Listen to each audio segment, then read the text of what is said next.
सिकंदर चौक में सिकंदर चौक super league का इनकाद किया गया, जिसमें खान ज़ल्मी ने सिकंदर चौक सुपर लीग का टाइटल अपने नाम किया। खान ज़ल्मी पूरी लीग में नॉकआउट रही। पहले मैच में खान ज़ल्मी का टकराव सुखेरा लाइन्स से हुआ, जिसमें खान ज़ल्मी की टीम ने आबिद अली वट्टू और सीबुल्ला की शानदार बैटिंग की बदौलत सुखेरा लाइन्स को बड़े मार्जिन से शिकस्त दी। दूसरा मैच खान ज़ल्मी का लीग की सबसे मजबूत टीम वट्टू बादशाह से हुआ, जिसमें खान ज़ल्मी एक बार फिर बाजी ले गया।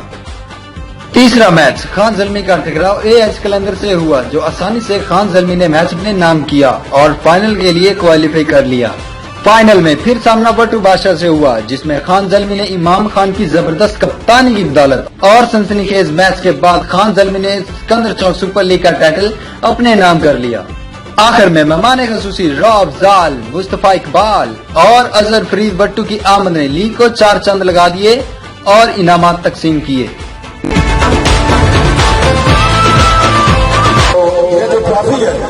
ये जो हमने लीग की दूसरी मरतबा मुसलसल हमने लीग की खान ज़ल्मी ने माशाल्लाह पिछली जगह भी 4 मैच जीत गए, तो इस दफे मुसलसल 4 मैच।